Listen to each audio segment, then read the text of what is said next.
Praise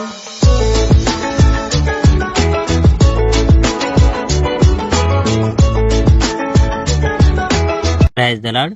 ప్రభు అయిన యేసుక్రీస్తు వారు ఈరోజు మనకు అందిస్తున్నటువంటి వాగ్దానం ఆదికాండము 11వ అధ్యాయం 6వ వచనం.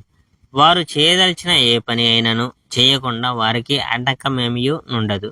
ప్రపంచ విభజన. జలప్రలయం తరువాత మానవులంతా ఒకే భాష మాట్లాడారు. ప్రజలంతా ఒకే పదజాలం ఉపయోగించారు. తూర్పు నుండి ప్రజలు కదిలిపోయారు. షినారు దేశంలో మైదాన భూమిని వారు కనుగొన్నారు.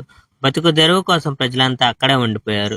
మనం ఇటుకలు చేసి అవి గట్టిపడేందుకు వాటిని కాల్చాలి అనుకున్నారు ప్రజలు. ఇల్లు కట్టుటకు ప్రజలు రాళ్ళు గాక ఇటుకల్నే ఉపయోగించారు. అలాగే అడుసు కాక తారును ఉపయోగించారు. అప్పుడు ప్రజలు ఇలా అనుకున్నారు, మన కోసం మనం ఒక పట్టణం కట్టుకోవాలి. ఆకాశం అంత ఎత్తుగా మనం ఒక గోపుర శిఖరం కట్టుకోవాలి.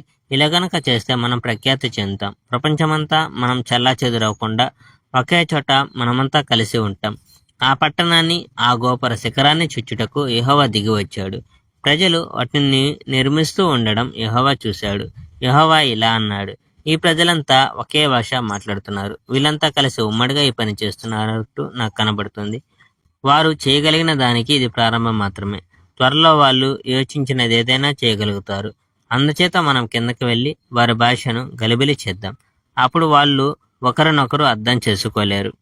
ఆ ప్రజలు భూలోకం అంతటా చెదిరిపోయేటట్టు యెహోవా చేశాడు కనుక ఆ పట్టణాన్ని కట్టుకోవడం ఆ ప్రజలు ముగించలేకపోయారు. మొత్తం ప్రపంచంలోని భాషను దేవుడు గలిబిల చేసిన చోటు అదే కనుక ఆ స్థలం బాబేలు అని పిలువబడింది. బాబేలు లేక బబులోను. దీని అర్థం ఏమనగా తారుమారు. కనుక ఆ స్థలం నుండి భూమి మీద ఇతర చోట్లన్నిటికీ ఆ ప్రజలను యెహోవా చెదరగొట్టాడు. షేము కుటుంబ చరిత్ర. షేము కుటుంబ చరిత్ర ఇది.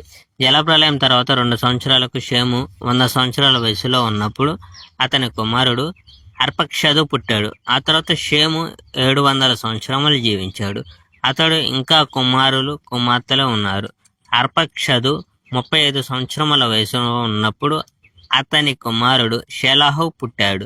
షేలాహు పుట్టిన తరువాత అర్పక్షదు 403 సంవత్సరములు జీవించాడు.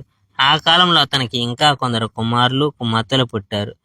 షేలాహుకు 30 సంవత్సరం నిండిన తరువాత అతని కుమారుడైన ఏబేరు పుట్టాడు.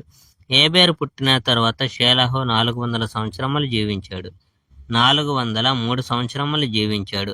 ఆ కాలంలో అతనికి ఇంకా కొందరు కుమారులు కుమార్తెలు పుట్టారు. ఏబేరుకు 34 సంవత్సరములు నిండిన తరువాత అతని కుమారుడు పెలెగు పుట్టాడు. పెలెగు పుట్టిన తరువాత ఏబేరు 430 సంవత్సరములు జీవించాడు. ఆ కాలంలో అతనికి ఇంకా కుమారులు కుమార్తెలు పుట్టారు.